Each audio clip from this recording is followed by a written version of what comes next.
Canelo Alvarez getting a 12-round unanimous decision over Canelo-Charlo, but a lot of interesting, I would say, criticism, comments via social media, via very prominent figures in boxing overall about the fight, about both the performances of Canelo and Charlo. One that I hear a lot and that was shared by Oscar De La Hoya was that Charlo just showed up for payday, that it was a boring fight.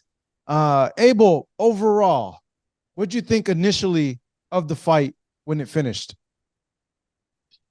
I thought Canelo did what he needed to do. Canelo did what he always does. I think I was really, I'm going to be honest with you, I was more impressed with Charlo, what Charlo tried to do, but could not because he had somebody bigger than him, a lot more powerful than him in front of him. But I really thought Charlo was going to succumb right around the 8th or 9th round when they first announced the fight. But I wasn't, I don't want to say impressed, but I was surprised that he tried as hard as he could, considering what he had in front of him. Yeah. A lot of people just said that, well, one, he's moving up 2 weight classes. And in this particular fight, weight classes did make a difference. But a lot of people noted when I was scrolling through Twitter in the comments that, Charlo was showing Canelo way too much respect in there. Canelo just got through fighting, I'm not going to say Ryder, but before that, the Bivol fight, fighting probably one of the best technically sound fighters in the world, and much bigger than him. And it showed, the size showed. Canelo's not a super middleweight. Canelo's a welterweight. He started as a welterweight. So that Charlo's moving up 2 weight divisions. He's moving up 2 weight divisions to face a guy that started, where he's at. If Charlo had won, what a great victory for Charlo moving up from, like I said, 2 weight divisions. But the other guy was at the same weight, 6-7 years ago. Yeah, overall, though, it was a fight in which, we saw Canelo stock. We saw Canelo land power punches. We saw Canelo-Charlo with a very disciplined high guard. And at times, I feel like he attempted to try to do some things that Bivol did in their fight and just didn't have the firepower to keep a Canelo off of him. Absolutely. But listen, Caleb Plant took the same kind of beating from the 5th, 6th round on that Charlo did. Caleb Plant succumbed to it. Caleb Plant's a 68-pounder, yet couldn't handle it. And Charlo did it moving up from 154. Canelo actually started earlier with Charlo, but in the Plant fight, after the 4th or 5th round, he was throwing bombs just like he was throwing in the Charlo fight. He was trying to knock him out. He was hitting him a lot on the arms, which I very impressed by Eddie in that respect, that he had him do that. But he threw just as hard in the Charlo fight as he did in the Caleb Plant, and Caleb couldn't take it, and Charlo did. Yeah, overall, with what Canelo showed, he said in the post-fight press conference that he's back. This is the old Canelo, that no one can beat this Canelo, the Canelo we saw in the ring. The Canelo that you saw in the ring, is it the best we've seen, or do you still kind of have doubts there that he has begun declining? No, I think the best Canelo we've seen is in the 2 fights that we beat him with Gennady. I'm going to always say that we beat him because I think we did. At 160 pounds, he's a better fighter for me. At 168, he's not fighting in his best weight, in my opinion. But obviously, what is he, 33 or 34? Somewhere around there, yeah. Yeah. Wait, you don't think 168 is his best weight? No, I think 60 was. Why? I just think he's working harder to get to that point. He's working his body down to that to the point where he's more fine-tuned, in my opinion. 68 is a good weight for him now at 33, 34. He's going to start declining. He's been a pro since he was 15, 16 years old, so he's going to start declining. But he's still, I would say, he's still 95% of who he was at 60. Yeah, the one thing that I felt was missing in this performance from him, Abel, was the waist movement, the defense that we usually were seeing in the prior fights. With this one, it was more of a stalking Canelo with a high guard, not really moving. Maybe it had a lot to do with the opponent in front of him, that he didn't feel there was any danger there. But going to the Ryder fight, the same thing. I didn't see a lot of waist movement. Now in two fights, a lot of defensive movement there from Canelo. Well, in the Ryder fight, I think he had a lot of. He may not have looked as good in the Ryder fight as he did in this fight because he had a lot of, in my opinion, I know what it's like to have a fight fought in your hometown. I've had fighters fight in their hometown, and the pressures and the duties of trying to promote a fight and trying to be good to everybody and the tickets and all that, that causes a lot of strain. So he looked better in this fight. I think several reasons. One is he got away from home. He went up to Truckee or Lake Tahoe, somewhere up there, and trained in the altitude. Altitude is always going to help, and he's used to that. That he didn't have any waist movement. Why did he need waist movement for? Did he get hit? I thought he used his hands so beautifully. He used his hands to parry the punches. How many really, really good punches did he get hit with? Very few. So if it's not necessary, why are you wasting time doing it? You know, that the fans want to see. Listen, at the beginning of the interview, you talked about all the detractors, all the guys that thought he didn't do this. You know how we fix that? Don't watch him next time. Don't tune in. Don't tune in. Let the man do what he does. I'm sure that you're not going to be too happy when he starts telling you how to do your job, or anybody else that's complaining about what he looked like. Don't buy in. Don't buy the fight. And guess what? I don't think his pocketbook is going to suffer from it. Yeah, so definitely. You know, that's what I say. That's what I say to all those people that detractors. The man did what he had to do with the guy he had in front of him. Now, that a bigger challenge lies ahead if he wants to fight Bivol. Of course. Now there he's going to have to use a different tactic to fight Bivol. Bivol's a much better fighter, a much bigger fighter that is not going to be respectful of whatever Canelo brings. So yeah, each fight brings its own challenges, and each fight you fight like you need to fight it. The one thing that I'll say, I was so impressed with his hands, how he parried things, how none of the shots really were getting through. His hands were up, and he landed shots like he wanted to. Overall, Abel, after the fight, Canelo listed three opponents. Not Canelo. He said, "Hey, I don't effing care who I fight." Right. But Eddie, that was funny to me. Actually, that was pretty funny when he said it.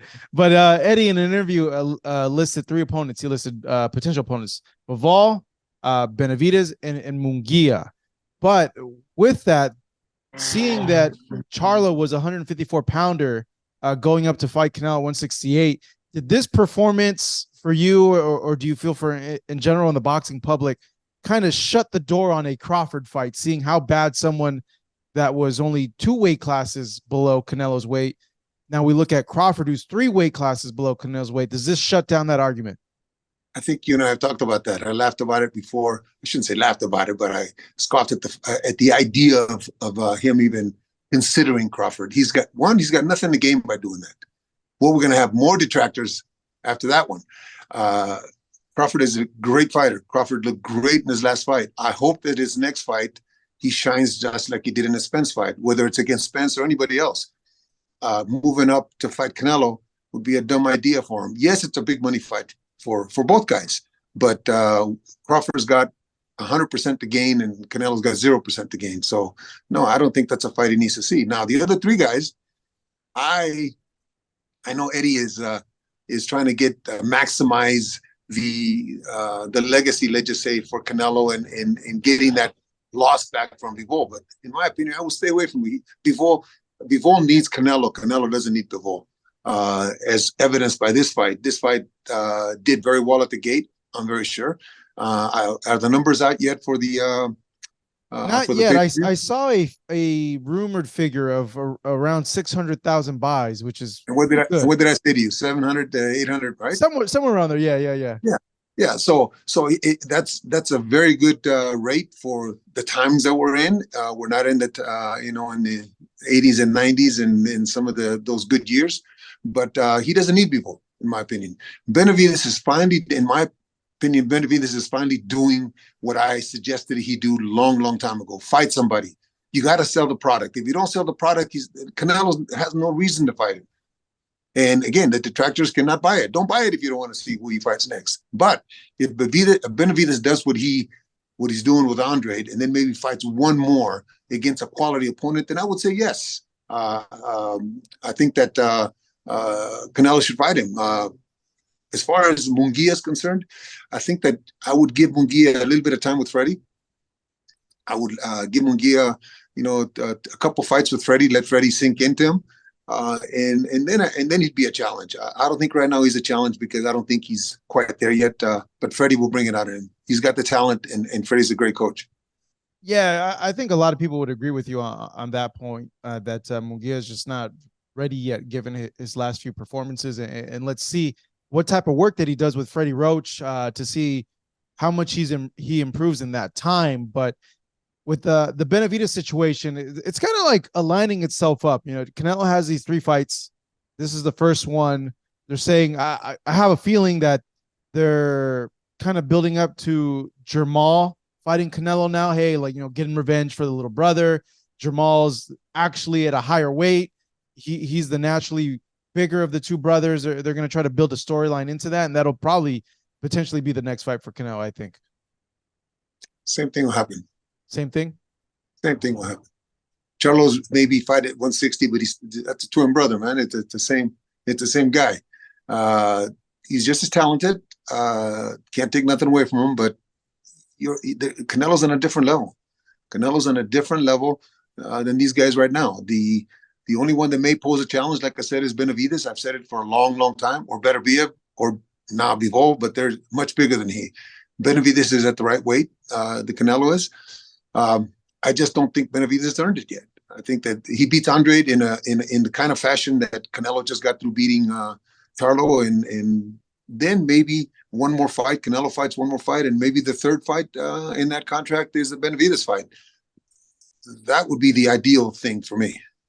Yeah, I think that's the way it makes the most sense, is to build into that. And I think that, like I said, I think the road is leading to that, to get that big fight with Benavidez. But you never know. But also, listen, Benavidez is not fighting an easy fight, man. Against Andre? No. Andre, just because Andre, the only advantage that I would say Benavidez has in this fight, with a couple of advantages, would be the size, one. But 2, Andre hasn't been busy. He's been in the gym, but the gym and the fights are 2 totally different things. But he's fighting a very capable fighter, very talented fighter. Inactivity is really caused his name not to be mentioned in a lot of circles, but he's a very good fighter, a very awkward fighter. So if Benavidez doesn't dominate in the fashion that Canelo has been dominated his opponents, then he's not selling the product, in my opinion. Yeah, but he got a tough guy in there with Andre. Charlo wasn't tough. Charlo was supposed to knock out Canelo, and so was Plant, and so was all the guys in line. So all those guys have been tough. Supposedly before the fight. After the fight, they were bums. The thing with Andre, though, that he has a style that he can make you look really, really bad if he wants to. And so does Charlo, according to everybody before the fight. I don't think so much Charlo. Not that one. Read the comment. Read all the comments. Yeah, and not only from fans, from actual journalists. Who's that guy that just did a big article on him back east? What the hell? He used to hang around Tyson. But anyway, Atlas is who I'm talking about. Teddy. He's got an opinion about Teddy picked Charlo to win. Yeah, Teddy. No, he was bad mouthing Canelo and everything that he was doing. Oh, he says that Canelo's an overrated fighter, not even close to being the greatest Mexican fighter ever. But you know what? There's David Feitelson, who's a ESPN analyst, been very, very critical of Canelo over the years. But that's how he gets ratings, man. Yeah, he gets ratings. He's very critical because somebody has to be critical. There's 4 guys on that panel or 3 guys on that panel. One of them's got to be off. Yeah, that's true. So he's the one that's getting the ratings. But he did mention, Abel, he did mention that, and I did hear this. Why is it that Canelo wasn't able to knock out a guy that's so much smaller than him, weight class wise?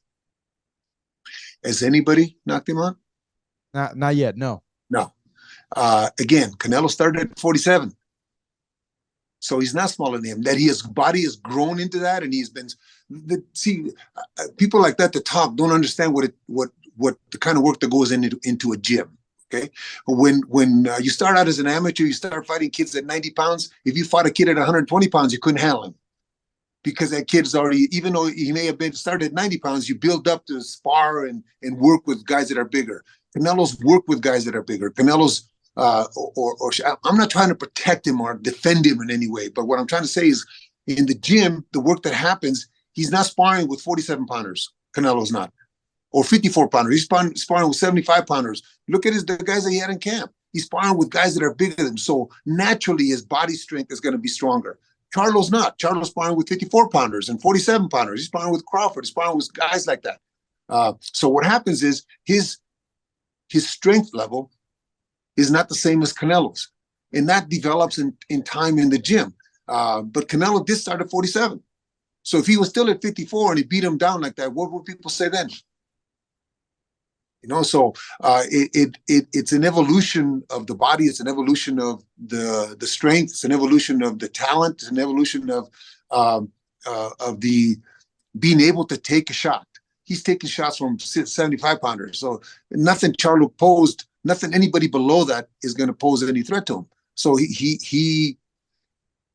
the fight that I saw from the beginning was, I'm going to go out and kill this guy. I'm going to go out and just bomb and bomb and bomb. And if he falls, he falls. If he doesn't, that's okay. But you notice how well timed those shots to the arms were? How do you think Charlo's arms felt after the fight? He couldn't do what he normally does. Why? Because he got a 75 pounder or a 68 pounder pounding on his arms. All of a sudden, your arms get heavy. All of a sudden, you can't do what you used to do before. The snap, the power is not there. People don't see that as a guy that did that with my fighters in the gym. And if you look at a lot of my fighters, I respect Eddie for them coming up with that kind of game plan. You know, yeah, he's going to have his hands up, but the rest of it is going to be exposed. So they pounded what they could. It was impressive for me anyway, as a coach.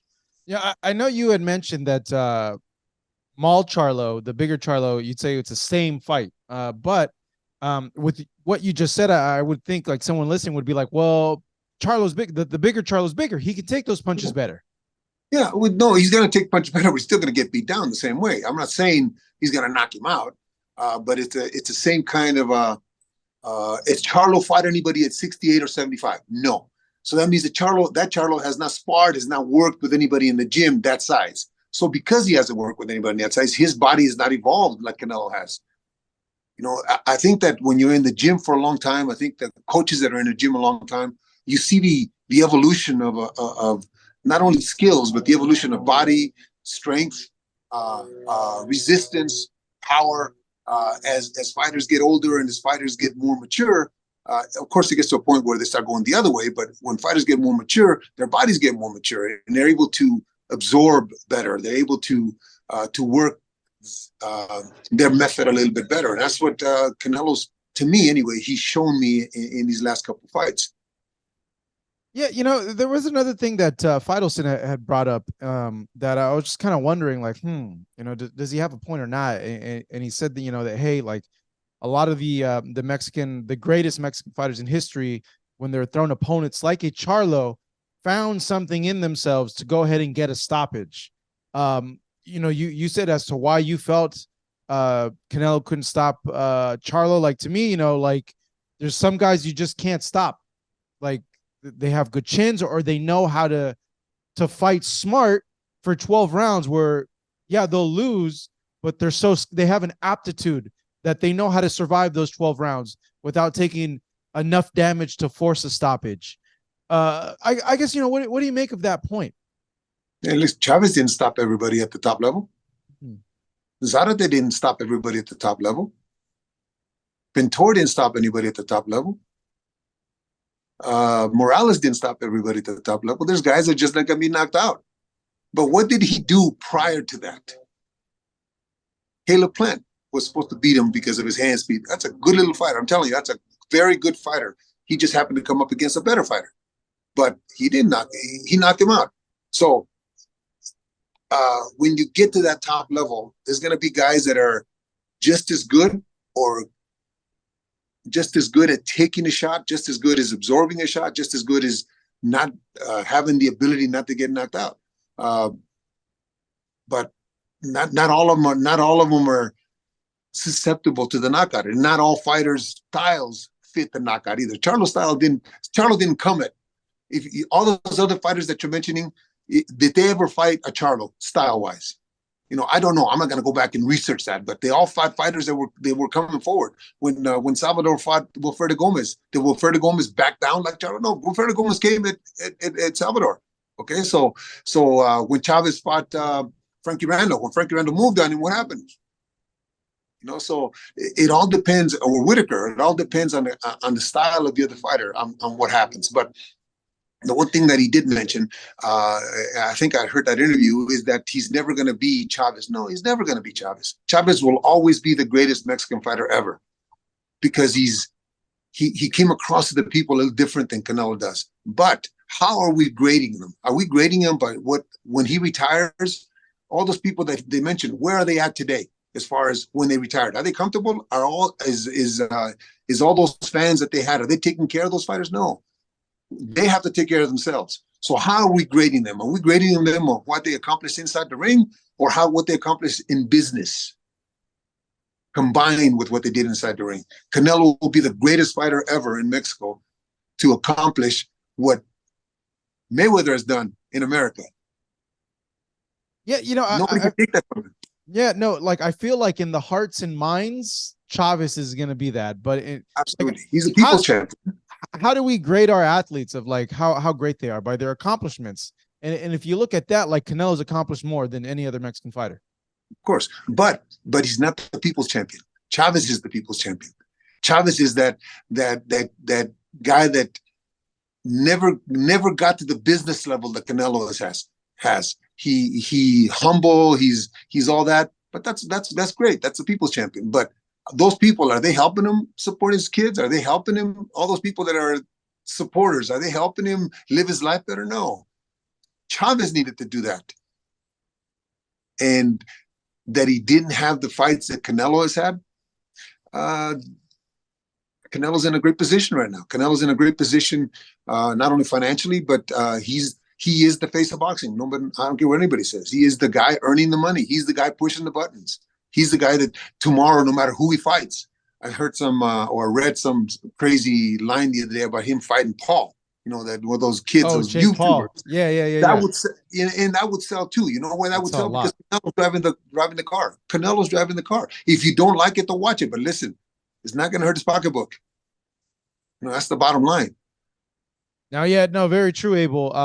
With that being said, do you see these remaining two fights like as I don't know? I just have not a weird feeling, but it is a thought in the back of my mind that like these three fights with PBC are kind of like an adios, like, yeah, I can see that. Listen, he's been a pro since 15, 16, so he's been a pro as long as a lot of the great fighters that we've seen in the past, how long their careers were. Around 38, 39, it's about time to hang them up. So if he was a pro 5 or 6 years before most guys are pros, then yeah, I think it could be. But if those two fights that we talked about, if he fights one more fight, whether it's the other Charlo, or somebody else, and Benavidez fights one more fight after Andre, then yeah, that's the third fight that could define his and Benavidez's career and legacy. Oh man, yeah, that's so true, huh? If it ends up being that, like that's the last fight with PBC and it's Benavidez, like yes. I don't think Benavidez loses anything if he doesn't win that fight. If anything, it helps him. But with Canelo, they're going to be like, hey, the opponents that you needed to win against, did you really win against? Floyd, did you win? Golovkin, regardless of what you think, Abel, on the record books, it shows that Canelo won the fight. Yeah, absolutely. Yeah. Listen, we can't change that. Yeah. But in my heart, I will always think that we beat him both times. The second one was closer, but we beat him both times. Mm-hmm. But you're right. You can't change the record books. But if he fights the second Charlo and Benavidez beats Andre in a fashion that he should, and then beats another top-notch guy, then Benavidez is taking that mantle, taking that superstar the next superstar away from Canelo, as Canelo did for Mayweather along the way. Yeah, it's like a passing of the torch. Chavez. Torch, yes. Mayweather did Chavez. He's the one that's running the ship right now. Nobody else is doing what Canelo's doing. Nobody else is doing what Floyd was doing. Nobody else is doing what Chavez was doing. So all those, it's an evolution, and it's a progression of the next who are going to be paying $85 to see a pay-per-view fight again. You know? Oh man, they need to drop that price down. That's for sure. No kidding. Shoot, I didn't pay for it. I went to a friend's house and we had a lot of people over there and we saw it, but it was fun. It was fun watching because I love the arena being full. I love the aura. That's so exciting for a coach and for managers and for fighters to be in an environment like that. And to see that again, since we had those couple of years that it was all off, it's exciting for me. I love it. I love to see that return to the sport. Yeah, you know, and one last thing I wanted to touch on you with, Abel, was you hear about Showtime getting out of boxing by 2025? That's what I heard. Yeah. That's What do you think? unfortunate. You know, it's unfortunate, but I think these apps and a lot of this free stuff and these apps that you can buy for little money, and then maybe when the big fights come up, you pay a little more. I think that they're more they're easier for people to afford. You know, when you're talking about Showtime or getting a cable network that, you know, you're paying $30 to $25 for a subscription, and you very seldom see anything different. It's all repeats. And at least on these apps, you're getting fights from all over the world sometimes. And you know, you're paying $10, $12 a month or $20 a month, but you're getting a lot of different things instead of repeat. You know, how many times can you see a Showtime movie in a month? You know, the movie comes out 4 times a day, it seems like, you know. So I'm saddened to see it because it was a leftover from those days with HBO and Showtime. HBO was the leader in that when it was there, and Showtime kind of took it over, but now it's things are changing. Does this hurt boxing with Showtime exiting or the rumored exiting? No, I don't think so, because when was the last time besides this one that they had a Showtime fight of this magnitude? They don't. What did the Joshua fight in the championship fights and Fury's fight? What did they come on? ESPN. Okay, so no, it's not hurting it. There's going to be other venues and other ways of capturing those big fights. It may be a new network. It may be a new way of doing it. Maybe it's on the horizon. Maybe it's being planned right now. I don't know. Yeah, it's going to be an interesting next few years. That's for sure. Interesting 2025. Like, I keep hearing that, you know, that they're trying to find a network. Obviously, they're going to try to go to a network that has like big bucks that could be able to pay out the purses that they pay out. I know a lot of people have said that maybe the purses are a little too much. No, I'm of the opinion that these fighters should get as much as they can, any way they can get it, because it's very short career window for them, and at the end of the day, they're risking their lives in there, you know. And who would you say is those people that are saying that the paydays are too high? You know, some writers, some critics, they feel that it's kind of messed up the economics of the sport, so that, you know, these fights that we want to see. There is a fix for that. There's a fix for that. What's the fix, Abel? Don't watch. Don't buy it. That's how you do it. Don't buy it. And if enough people don't buy it, then maybe they'll change it. Until then, just like remember when Tyson was knocking everybody out in the first round, everybody said, I'm never going to buy another Pippy fight. They'd be the first ones in line. You know, it's entertainment. Man, it's entertainment. They're enablers. Those people that are telling me, the detractors that you're telling me about, that they're enablers. They're going to be the first ones in line to buy it. The only way to fix it is don't buy it. Don't talk about it as you and I are talking about it right now. But I'm going to bet you this: that next time there's a fight like this, those detractors are going to be the first ones announcing it, the first ones talking about it, the first ones having an opinion about it. So what does that do? That just builds it up. That's all that does. We're all cogs in a machine, Abel. Absolutely. So I feel for these kids. The haters are out there, the detractors are out there, but as long as they showcase the product, as I've been saying, and I said about Benavidez, as long as they showcase the product, people are going to buy it. As long as there's a product out there, they're going to buy it. No matter how bad you hate it, no matter how bad you think they are, if you showcase a product like he just did on Saturday night, they're going to buy it. Listen, when Gennady was knocking everybody out, everybody was tuning in. He was running from everybody, right? But yet he was knocking another guy out. The same thing with Canelo. Same thing. As long as he keeps doing his job inside the ring, people are going to buy it. So I would think that someone listening to you, Abel, for a very long time would say, "Oh, Abel doesn't like Canelo. He's very critical of Canelo." But after hearing this, they're gonna be like, "Whoa, why did Abel flip? Why did Abel switch?" No, I haven't switched. I respect the fact of what he's doing. I respect the fact of what he has accomplished. I respect the fact that no matter what anybody says, he keeps doing his job. He keeps doing his job in entertaining. Listen, I don't like all the actors that make movies. I love Denzel, I do. But there's a lot of great actors that make movies that I don't like. Does that mean that I'm gonna hate on them forever? No. If they make a great movie, I'm gonna be the first one in line to watch it. John Wick. I love the John Wick movies.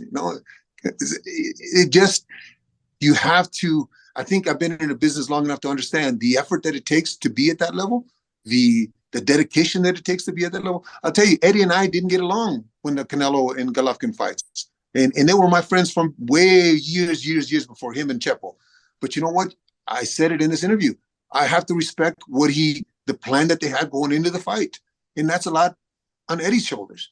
So that I disliked him back then, disliked him because we were opponents. Yes, I did. But we were building a fight. We were building a rivalry. And that has to happen. When two guys like each other and they're friends and they're kissy, they're not talking about each other, who's going to watch that? Nobody's going to watch that. So that I am talking good about Canelo now is because I respect what he's done. I respect what he's accomplished. I respect what he continues to do at that top level. I know what it takes to be at that top level. And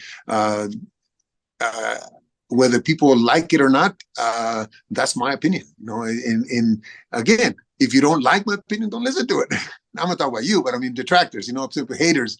But all those haters have never done it, will never do it, and don't understand how to do it, and don't understand what it takes to do it.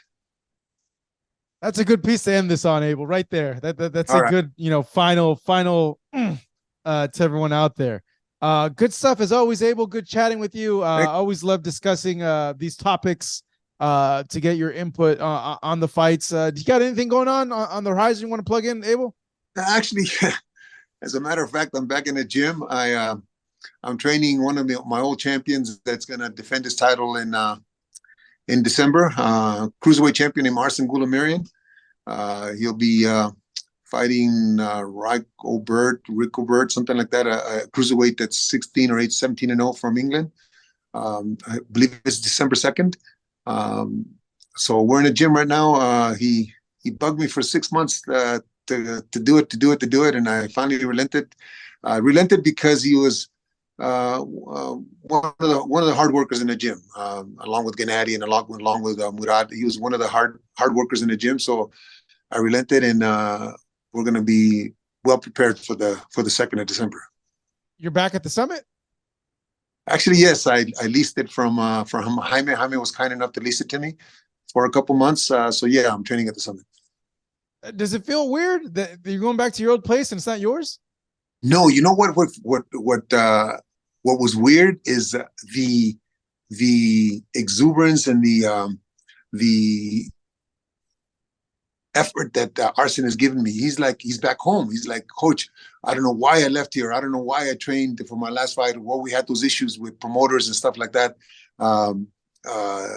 But I love it here. And I trained, I think he was in Sierra Nevada or something like that in Spain. I don't know if you ever heard of that. And he was in Otomi in Mexico. And he says, there's nothing like Big Bear as far as the altitude. I'd never felt what I feel in my lungs anywhere else that I've ever been. So that part of it is exciting for me. But it being different, no, it's a place that I know. Obviously, it's a little bit different than when I had it, but all we need in the gym is the ring, the bags, and the equipment that we used to work with. We could do it anywhere. We could do it in the garage. It doesn't matter. As long as you have the attitude of the fighter and the coach willing to put in the effort. But I'm happy that he's as excited as he is. Is this a one-off or this is you're stepping full back into training? Well, it all depends how he does in the fight. He should win. I think this is his 5th or 6th defense. And if he does win, then we'll consider the next one. But for right now, I want him to just concentrate on what we're doing in the gym now for this fight, and we'll see what happens next. If another fighter were to ask you, start bugging you, would you be open to it? It depends on the situation. It really all depends on the situation. It all depends on who it is and what the situation is. Fortunately for Arsen, Jaime going to train with Freddie was what left the opportunity for us to lease the gym from him. Because now with Freddie's not going to come up here. Freddie's got 4 or 5 good fighters down in the gym down in LA. He doesn't have time to come up here. So, and actually, that's another thing that I was going to say too. Munguia actually benefited. I think Munguia is the one that benefited the most from him going to Freddie, because Freddie's got 4 or 5 fighters that are undefeated fighters, top-notch fighters that he's going to benefit from in the gym. Not only from Freddie's knowledge, but also from the sparring he's going to get there in the gym. So by him going down to LA, it kind of benefited Arsen's situation that we were able to lease the gym. Good stuff, man. So to answer your question a little shorter, it all depends on the situation. It all depends on who it is and how I'm approached. Terence beat Spence. Listen, Terence beat Spence. Spence was supposed to be the next coming. You know, he's a Olympian and all that. And Terence did what he needed to do to position himself on that elite level. Now, hopefully, the next one he does the same thing. See, this is the continuation of it. If he only does it once, difficult to consider him up there. He's got to do it again and again and again. Well, yeah. Speaking of Terence, I think he's pretty. I don't know if he's dead set, but from the looks of it, at this point, he just wants the big fights, and the biggest fight for him is that Canelo fight. Okay, he'll never fight that fight. Boots and Virgil Ortiz are 2 guys that if he beats like he beat Terence, superstar. Yeah, true. But the Virgil hasn't fought in 2 years, unfortunately, because of his condition. Boots is not really well known yet. No, anyway, making excuses now for Virgil, and you didn't make excuses for Charlo. Charlo didn't fight that often, or isn't fighting that often. Yeah, but okay. Charlo had an injury. No, I'm talking about Charlo. Jamal. Jamar has some problems, some mental problems that he's fixing. What Virgil's got some eating problems. You know, we can't. We don't know if it's eating problems, Abel. Excuses. We can't give excuses to one and not to the other. Yeah. Okay. If he fights, I'm talking about Virgil's record. I'm talking about Virgil's coming up. I'm talking about he gets everything straightened out. So Charlo gets everything straightened out, and he fights Canelo, and Canelo defeats him easy. Okay, is that because Charlo had issues, or because Canelo's that great? Terence fights Virgil. And beat him easy. Is that because Virgil had problems, or is because Terence is great? No. Okay, so Virgil has problems. That's his problem. He's gonna straighten those out, just like Charlo is. But Terence beats Virgil and beats Ennis like he's done to Spence, or in a fashion like Canelo beat Charlo. Then look at that's a great fighter at that weight, not at 168. No, I would hate to see that fight. I think that Terence would be tarnishing what he's built up. But finally, he's getting recognition. After the Spence fight. Because really, he wasn't getting that kind of worldwide recognition before the Spence fight that he deserved. He was winning, but he just wasn't showcasing the product. Now he did. So now he's on everybody's mind. So but now wouldn't that be the best way to showcase your product, your talent? By going up against a guy like Canelo? Well, it depends. It depends how the fight goes out.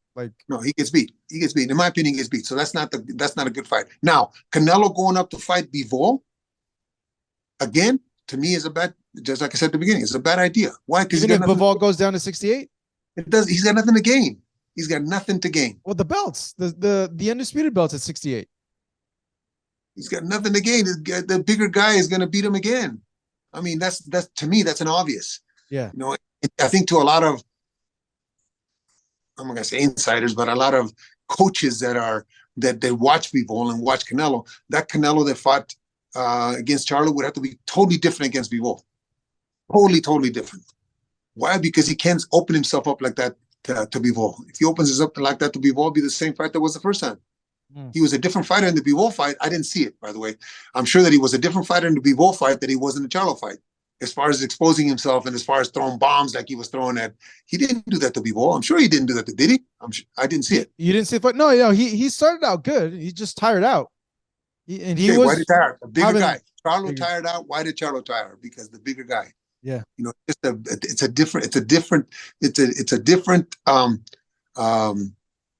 how can I put it? Shoot, You got to watch the Bivol fight. Watch the Bivol fight, Abel, and then let me know. But yeah, he did do well. He was landing the uppercuts really well. But yeah, like you're right, as we were saying. No, Canelo was. But you're right. Bigger guy can take those punches. And you said, look, bigger guy Canelo landing those punches on Charlo. Look, you're right. And the other thing too is Bivol fought a different fight from what I had seen him fight before. I've seen clips of it. Okay, I've seen him be safety first and you know, in all very European style. From the little clips that I did see and what people told me, he really attacked Canelo. He really took it to Canelo. So that's a different fight than Bivol had fought before. He risked more. He risked more, yeah. Yeah. Before it was all safety first. In back to Terence in the Spence fight, he risked more. He went out to attack. He went out to do his job, do his thing. That the other guy wasn't as well prepared, or he could have been prepared. We had a problem with weight. I don't know what the issue was. That wasn't the same Spence that I saw in the past, but maybe it wasn't the same Spence because he fought a Crawford. You know, I don't know. It's just, well, I know it's one weight class, but Manny was such a smaller guy than Margarito when he fought him. Manny and Margarito. Manny was so much smaller than Margarito when Manny fought him, and Manny was a flyweight. Like, is Terence so skilled enough that like maybe there will be a slight disadvantage size-wise between him and Canelo, but like doesn't his skill make up for that? You mean you're comparing a mule to a thoroughbred? No. Crawford's not a mule. Talking about Margarito and Canelo. Oh, okay. No, but they're both thoroughbreds. No, Crawford and Canelo. Margarito's not a thoroughbred. No. Crawford and Canelo. You're talking about Pacquiao and Margarito. That's how you compare.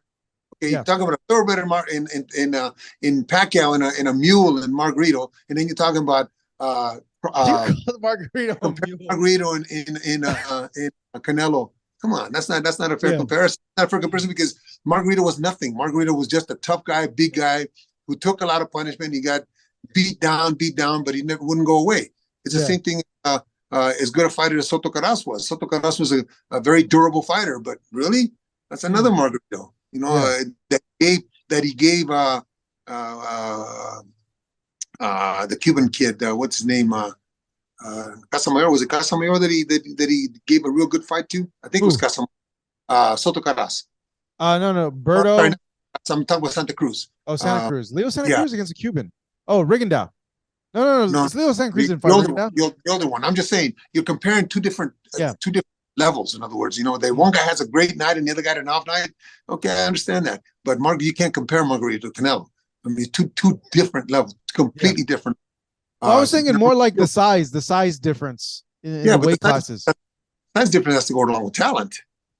I mean, you're talking about Margarito. You're comparing Margarito to Crawford being, Crawford having the same talent as a Margarito. No. I'm saying that isn't his talent so great that it could bridge the weight gap, and that he is competitive in there regardless of that weight gap.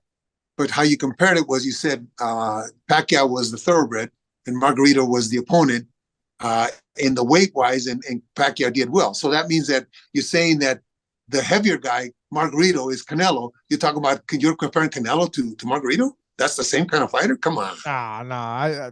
Okay, the talent that Crawford has to be competing against a talent like Crawford at that weight. If Margarito had the talent that Canelo does, then okay, that's a fair comparison. You know, but people would say that Canelo is not as naturally gifted or talented technically like a Crawford. Doesn't matter at that weight. It doesn't matter when you're hitting a wall, when you're hitting a tree. It doesn't matter.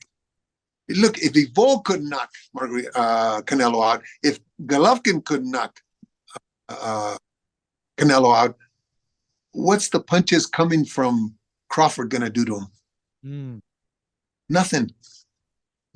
Now, the fight that I would like to see how it happens and see if he deserves a shot at Canelo is Jermell and Crawford. Yeah, Jermell and Crawford. Let's see how that fight plays out.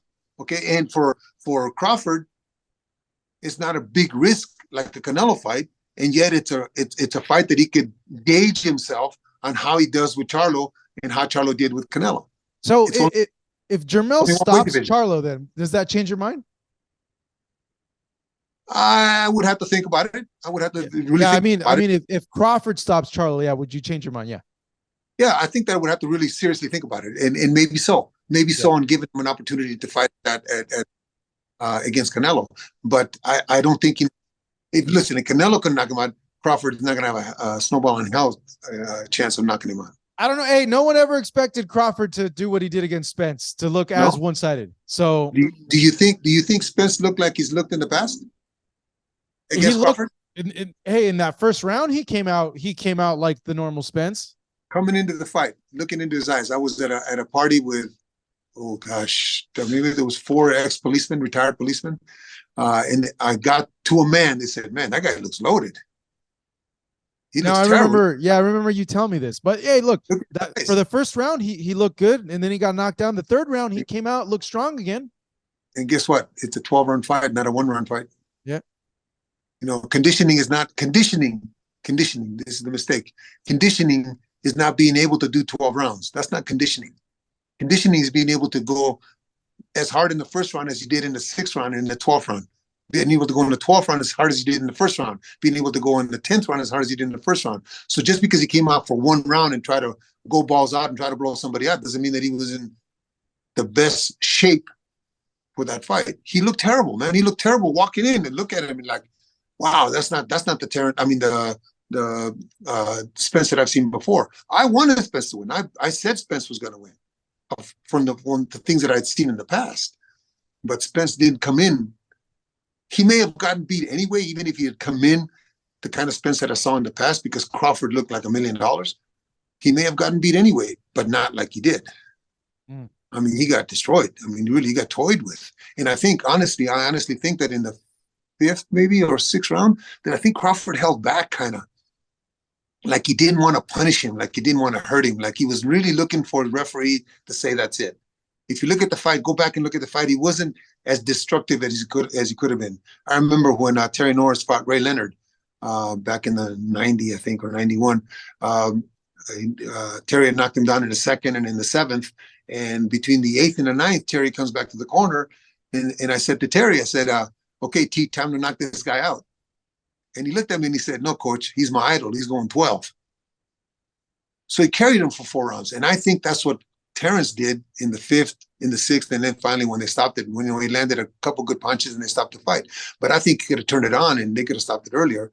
I don't think he wanted to punish him, though. That's my opinion. I may be full of shit, but hey, it's just like we said at the beginning, everybody's got an opinion.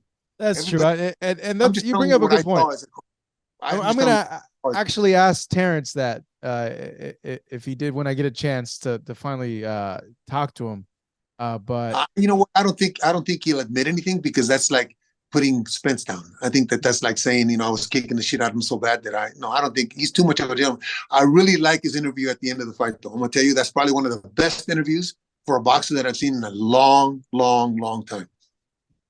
Humble, respectful, giving thanks to the people that he needed to give thanks to, acknowledging the situation, acknowledging Spence, but not in a boastful way. I loved it. I mean, seriously, he made me a fan. I wasn't much of a fan before because I didn't really like the style that he fought, but he made me a fan. I think that we have to have more guys pay attention to that. Well, we'll see. We'll see what happens, Abel. If Crawford's able to do that task, I don't know, man. I just feel that like he could be competitive against Canelo, but yeah, that's a lot of weight. That's a lot of weight, and Canelo's a freaking tank.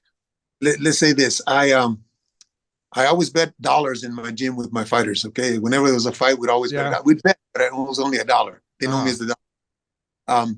I'll bet you that $1 that if Crawford and Charlo fight, there's no way that Crawford stops Charlo. I'll take that. I need to be careful. I need to be careful. I get in trouble. Not win or lose. I'd favor Crawford in that fight with Charlo, and I could see a stoppage happening in that fight. Well, I'll give you $1 if he does. You don't have to give me. Okay. But I don't say win or lose. He may beat him because he's a hell of a talent. Yeah. Crawford is. But so is Charlo in his own right. Mm. All right, Abel.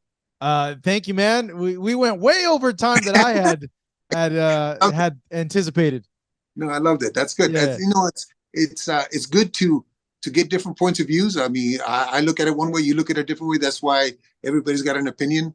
Uh, but we can't, at least in my view anyway, we can't be disrespectful to those guys that are toiling every day in the gym and in the fights and badmouth them, and they shouldn't have been in there. And I'm not saying you did.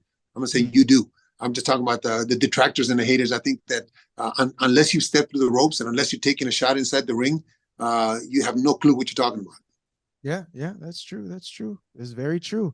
Abel Sanchez, as always, man, pleasure catching up with you. Like you mentioned earlier, you return to the corner training your fighter December 2nd for a title fight. As always, Abel, thank you so much, man. Appreciate the time. Marcos, thank you very much. It was fun, man. Talk to you soon. Talk to you soon, man.